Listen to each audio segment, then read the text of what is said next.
I rise today to put on the record a very profound failure of policing in my home county of Donegal.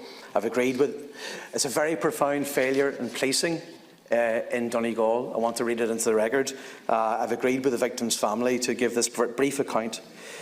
There's a long-established housing development in a town in Donegal, and a number of years ago, two persons moved into a house in that development. One of those persons, a man, has a long criminal record and many times convicted of drug dealing. The other person, a woman, also has convictions for drug dealing. The local community and the residents in that housing development believe that they have continued these activities until recent times. But a very serious incident took place, a terrifying incident last June, where the man in question walked into the green area in this housing development and waved around an axe. He approached a pensioner and threatened to kill him and other residents and burn them out of their homes. This man was taken before the courts and he was released on bail. And the Gardaí, in fairness, opposed the bail.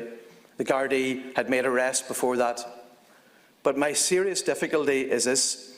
I have met residents from that housing development in recent times. They are absolutely terrified of this man.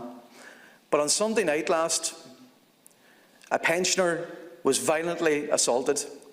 He had a broken nose, a broken cheekbone, 15 stitches to a serious wound in his face, and 3 staples to the back of his head. He was viciously and violently left for dead in this development. Even though everybody in the development knows that the criminal man in question, was responsible, he wasn't arrested that night.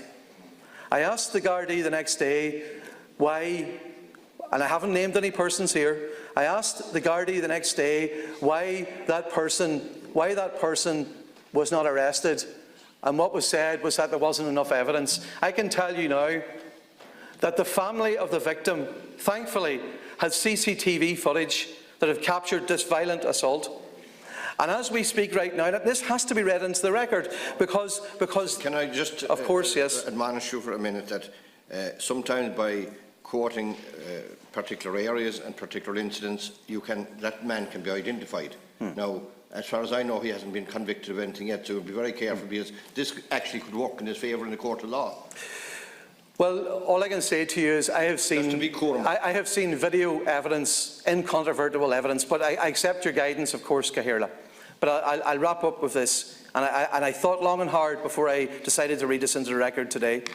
The whole community in this area are asking the question as to how this criminal thug who violently assaulted a pensioner has not been arrested. Yesterday, they took the pensioner in question into a Garda station. His family took him into a Garda station, the victim, and the Gardaí were too busy to take a statement. This is now 72 hours on from this incident, and the victim has not been questioned, and nobody's been arrested, and people are living in terror in this development. They have acted in good faith up until now.